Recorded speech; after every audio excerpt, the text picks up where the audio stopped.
মানে মুড়িয়াও মুড়িল না। অর্থাৎ ভাবা গিয়েছিল যে ৩২,০০০ শিক্ষক নিয়োগ কেলেঙ্কারি প্রাইমারিতে, সেটা হয়তো ভাবা হয়েছিল যে চ্যাপ্টার ক্লোজ, হাইকোর্টে হলো না, সুপ্রিম কোর্ট মামলাটা নিয়েছে এবং সুপ্রিম কোর্টের বিচারপতি বলেছে এনশিওর করবে যাতে এই ৩২,০০০ যে প্রাইমারি শিক্ষক নিয়োগ হয়েছে তাদের মধ্যে যেন একজনও আনকোয়ালিফাইড না থাকে। ভালো পদক্ষেপ।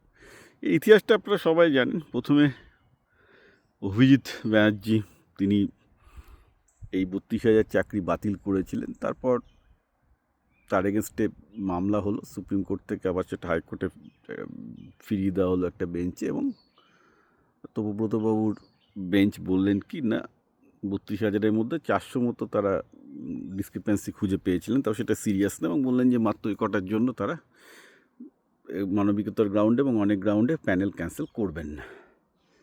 তো এখন সেটা আবার সুপ্রিম কোর্টে চ্যালেঞ্জ হয়েছে। এইবার সমস্যা হচ্ছে, এইবার এতদিন তো রাজ্য সরকার এই ৩২,০০০ যোগ্য অযোগ্য যাই হোক এদের জন্য লড়ছিল। এবার তো বর্তমান রাজ্য সরকারের তো সে দায় নেই এই ৩২,০০০ চাকরি ঠেকানোর, কারণ তৃণমূল আমলে ম্যাক্সিমাম চাকরি ২ নম্বরই হয়েছে বলে এরা বিশ্বাস করে, রাইট? সেটাই। এবং সেই সময় বিজেপিও ছিল এই মানে ৩২,০০০ চাকরি বিসর্জনের পক্ষে, এর মধ্যে প্রচুর টাকা খাওয়া লোক আছে। তো দেখা যাক এবার সুপ্রিম কোর্টে, যার ফলে যেটা হলো ৩২,০০০ লোকজনের জীবন আবার বিষবাও জলে। আর এবার তো তৃণমূল সরকারের সাপোর্ট এই ৩২,০০০ পাবে না। এবার তো যেহেতু শিক্ষা সংসদ এখন এদের বিজেপির, তারা তো এখানে যা যা ডেটা সব দিয়ে দেবে, কারণ আগেরবার এটা হতেই পারে যে অনেক ডেটা চেপে গেছিলো, তার জন্য হাইকোর্টে এটাই ঘুরে গেছিলো।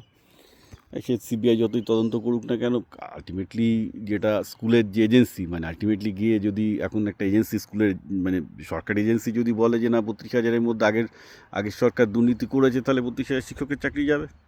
সুতরাং ৩২,০০০ শিক্ষকের প্যালপিটেশন উঠে যাওয়ার কথা এই মুহূর্তে। আমার ধারণার একটা ইজি সলিউশন আছে। ইজি সলিউশন হচ্ছে আবার এই ৩২,০০০-কে নিয়ে আবার পরীক্ষা হোক। দেখুন, ডাক্তারি হোক, আমি একটা জিনিস বুঝি না, আমাদের আমেরিকায় যেটা হয় যে যেগুলো লাইসেন্স ব্যাপার, আপনি যদি শিক্ষকের লাইসেন্স পোস্ট করেন, নার্সিংয়ের লাইসেন্স করেন, ফার্মাসিকে লাইসেন্স করেন, তাহলে প্রত্যেকে 3 বছর অন্তর অন্তর ডাক্তারদের পরীক্ষা দিতে হয়, সবাইকে পরীক্ষা দিতে হয়। তো শিক্ষকদেরও তো পরীক্ষা দেওয়া উচিত। তো ঠিক আছে, ৩২,০০০ একটা পরীক্ষা দিয়ে এসছে, আবার একটা দ্বিতীয়বার আর একটা তাদেরই পরীক্ষা নিয়ে দেখা হোক। তো তার মধ্যে যারা টিকে যাবে, যারা মিনিমাম করতে পারবে না তাদেরকে বাদ দিয়ে দেওয়া হোক, তো সমস্যার সমাধান হয়ে যাবে। এর জন্য আবার ঝামেলা, এতগুলো লোকের টেনশন দিয়ে তো লাভ নেই। কারণ দেখুন, এই ৩২,০০০-এর মধ্যে ডেফিনেটলি কিছু তো জল এসছে। এবার কোর্টে বলেছিল ৪০০ মতো ডিসক্রিপেন্সি ওরা পেয়েছে মোটে, যার জন্য ৩২,০০০-এর প্যানেলটা বাতিল করেনি।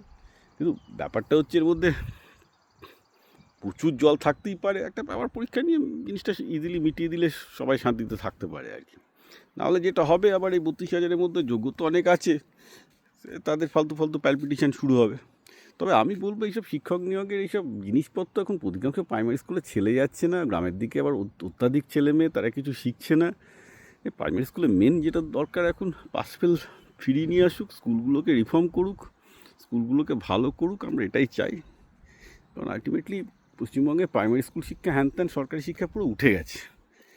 ওকে, আমি ইভেন একটা খুব আপনাদের সিম্পল স্ট্যাটিস্টিক্স বলি, আজকের না, আমি আজ থেকে 20 বছর আগের একটা স্ট্যাটিস্টিক্স দেখেছিলাম। 20 বছর আগে একটা স্ট্যাটিস্টিক্স বলছে যে, মানে যেটা ভাবা যায় না, কারণ আমরা তো সব সরকারি প্রাইমারি স্কুলে পড়েছি। এবার আজ থেকে 20 বছর আগেই এটা এমন জঘন্য অবস্থায় চলে এসেছিলো যে বলছে যে যত মানে MA, MSc, বিটেক ইত্যাদি ডিগ্রিগুলো পশ্চিমবঙ্গ থেকে দিচ্ছে, তার মধ্যে মোটে 4%, রিপিট, 4 আউট অফ 100 স্টুডেন্ট হচ্ছে একমাত্র সরকারি প্রাইমারি স্কুলে পড়েছে। মানে আপনি অবস্থাটা বুঝতে পারছেন কি বাজে অবস্থায় চলে গেছিলো। এখন হয়তো সেটা হয়তো 1-2%-এ নেমে গেছে। অর্থাৎ একমাত্র খুব গরিব ঘরের ছেলেমেয়েরা ছাড়া প্রাইমারি স্কুলে, সরকারি প্রাইমারি স্কুলে কেউ যাচ্ছেই না। It's too bad. আগে অন্তত সরকারি প্রাইমারি স্কুলে সাধারণ লোকজনকে ফিরিয়ে আনুক, মধ্যবিত্ত ক্লাসকে ফেরাতে হবে, সেটা প্রথম কর্তব্য হওয়া উচিত। এবং সেটা করতে গেলে এই ৩২,০০০ শিক্ষক যোগ্য কিনা সেটা দেখতে হবে। তার ভালো হচ্ছে পর্ষদের ওইটুকু ক্ষমতা আছে, পর্ষদ আবার একটা পরীক্ষা নিতে পারে। পরীক্ষা নিলে তো কোনো অসুবিধা নেই, একটা কঠিন পরীক্ষা নিয়ে দেখে নিক যে ৩২,০০০-এর মধ্যে ১৬,০০০ না ১০,০০০ না ২০,০০০ যোগ্য, তাদেরকে রাখুক, বাকি ফুটিয়ে দিক। এটা the best thing to do.